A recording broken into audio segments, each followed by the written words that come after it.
What's up, nerds, and welcome to another Noisy News Week for the week of December 21st. Here's where I fill you in on all the notable news posted to noisypixel.net this past week. And I'd just like to start this show off with this will be our last show of 2019. We will be skipping next week as we hang out with our families and loved ones and friends, although some of us don't have them. But that's okay, because we have you.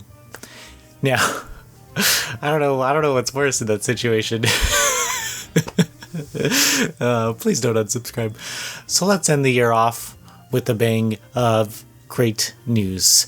So Degica announced that they will be publishing the Pyramid and Gmod developed adventure RPG Hero Must Die Again on PC in spring 2020. This is a strange RPG. We covered it before, but they released the English trailer and you can actually see gameplay of it now, and game looks dope, so we're eager to see more of that game in the future. Some strange news that happened during the Game Awards is the No More Heroes 3 trailer was accused of stealing an ending logo animation from a small Netherlands-based indie animation studio that they created 6 years ago. So this accusation kind of went up the chain, and then it was discovered that a company called Envato was stealing animations and then reselling them. So the animation was bought, but it was previously stolen from this animation studio who, I don't know, could have potentially at some point sold it to them. But from what we're seeing right now, Envato stole the animation and then resold it, to which they do a lot of, I've heard. But I just wanted to clear the air on the No More Heroes 3 debacle. Production X Abilities announced that their mech action game Wing of Darkness is going to be releasing in Q1 of 2020 for PC, and this is a kind of waifu mech action game where you hang out with some girls and then you put on a suit and you go blow up some people. We do have a preview on the site. Follow the news link, you will find our preview where you can see some of the Japanese gameplay. Bandai Namco released a new trailer for Tales of Crestoria, which was recently delayed, and this trailer kind of goes over the gameplay loop of everything and how players will meet characters, traverse the map, and battle. Kind of indie Japanese visual novel news. Shira VN, which is a sister company to DMM Games, announced that Master Magistrate, kind of detective ace attorney visual novel that's releasing on Steam Early Access right now, will officially release in May 2020. This game has 4 parts, and once the final chapter is released, the price of the game will bump up, so if you plan on buying it, you should buy it now for the cheaper price. We have a preview of it on the site, so go ahead and check it out if you want to see more. This is a detective game where a murder happens, and then you go out and solve it, and along the way you might see some panties. This is the all ages version. There is some spicy content in the original version, but no one's really talking about that. I guess I might be the only one that cares. Umaikai Games announced that their action RPG Scaleboy will be released on Nintendo Switch on January 30th, 2020, following a delay. Check it out. Bandai Namco announced that One Piece Pirate Warriors 4 will be released on PlayStation 4, Xbox One, Nintendo Switch, and PC on March 27th, 2020. And then they released all this cool information on some of the characters that you can add to your party. Be sure to check it out. It covers a few arcs. I think it's going to cover like 9 story arcs in this game. It's going to be big, so that's cool. Grand Blue Fantasy Versus announced their final boss, who's going to be Chaos Bringer, and you can look forward to defeating him all you want. And also Normaya, Soriz, and Jita were announced to be the Season 1 DLC characters. There's a 5th character that's going to be announced, but that will come in March 2020. That will be around the 6th birthday of the game. And yeah, that's all done. As a surprise to no one, Koei Tecmo released new DLC costumes for Dead or Alive 6. We seem to be covering this a lot, but I think the trend of it is getting kind of fun for me. So this is the Santa costumes again, but in bathing suit form. You have all the costumes there. Rachel even has one. Go check them out. Each girl in a bathing suit Santa outfit. You know the drill. Get Hanukkah's. Gotta get Nico's now. And why not? Get Rachel's while you're at it. Rebellion announced that their zombie shooter Zombie Army Trilogy will release on Nintendo Switch in the first half of 2020. So this is all 3 games on Switch. They're also releasing their Sniper Elite games on Switch, so this will probably be around what you can expect graphically from the game. Naisu announced that their Quicks-like arcade game Mokoko is going to be released on PC on February 15th. This is kind of like it's like Quicks, I guess. You just make a square, but you reveal some anime girls every time you make a square. That's not a square, but it's not actually squares. You can make like little rhombus and anyway, Atelier Ryza finally got some bathing suit DLC here in the West. We can enjoy the adventure the way it was meant to be enjoyed. I don't know if that's true, actually. Enjoy it however you want to. I just know how I would like to. That doesn't make me sound any better.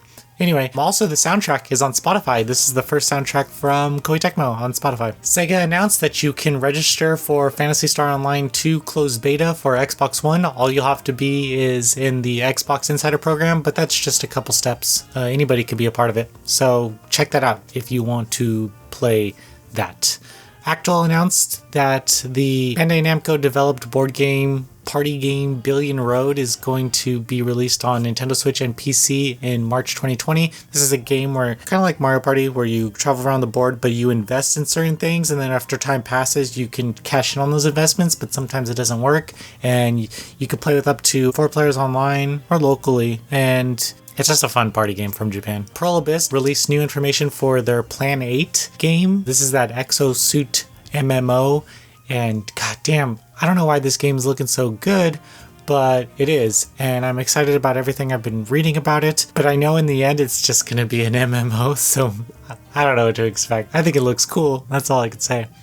But check it out if you want to know more. During GDC China, Playism released a new trailer for the FYQD studio-developed first-person action game Bright Memory Infinite, and this will be scheduled to release in Q4 2020. This is a one-man developed action game, so kind of take that for what it is, but the cinematic release made the game look really good, so I'm eager to see how this game rolls out. It is in Steam Early Access. Square Enix announced that the RPG Dragon Quest XI Echoes of the Elusive Age has shipped 5.5 million copies globally since its release, and this is counting PlayStation 4, Switch, 3DS, and PC sales, so that's amazing. Congrats to them. Inti Creates released a new DLC for their 2D action game Gunvolt Chronicles Luminous Avenger X, and this is a new DLC for an extra boss and for a Lola costume, and it's free right now up until the end of the year, so be sure to pick it up. After that, it'll be $1.99. Sakai Project released a blog post about the changes made to their visual novel Baldur's Sky,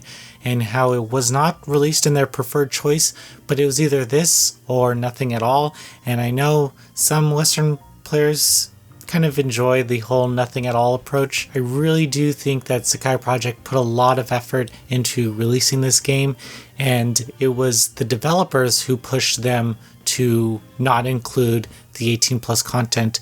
And I think if we don't pick this game up, that'll tell the developers in Japan, well, see, there's no point in putting all this money behind programming when no one's going to buy it anyway. So I think that the best way to kind of send the message is to buy it and then request that they release the 18 plus content, hopefully later down the line via a patch.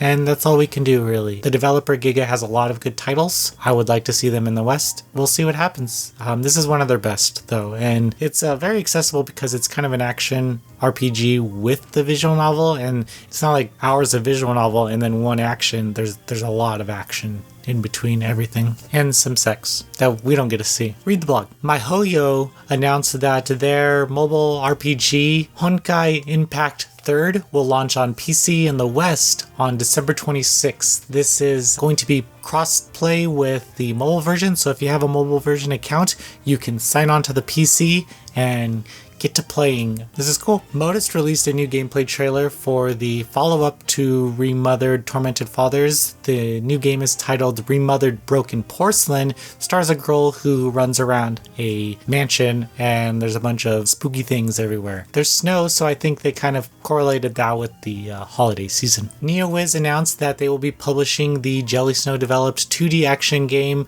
Metal Unit, and that's coming to PC in early access in 2020. That's cool. This game's like a 2D side-scroller action game, and it's story-driven, so there's a lot of story and there's a lot of grinding for parts, as you could have guessed from the publisher, NeoWiz.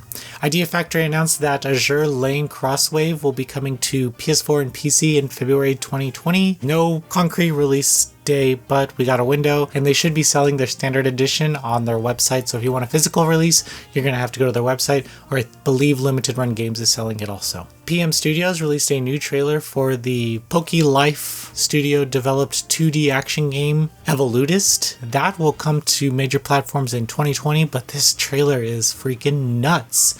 So be sure to check it out and watch it, because the animation in it is straight out of 80s anime if you're into like Ghost in the Shell and Akira. Warner Brothers revealed that the Lego Star Wars world is taking over the Skywalker saga. It is going to be 9 films in one game, so this is reimagined. This is not just a re-release of the older games.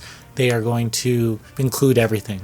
This is cool. It's going to have humor though, so don't expect this to be such a serious retelling. Inti Creates also released a new patch for Dragon Marked for Death, bringing the game to version 2.3.0, and it raises the level cap and gives you some new dragon contracts for your characters. Also, Reggie Studios announced that they're pushing out a update in 2020 for their game South of Nowhere. It's a strange horror adventure game that wasn't well developed, but anybody who bought it will get this new update. I guess it's a huge overhaul of the entire game, so yeah, check it out. We also have our game awards on the website, and I urge you to just kind of go through them and check them out. I will tell you that right now the game of the year is Fire Emblem Three Houses. It won from everyone voting on the staff, and we're very excited about that game winning.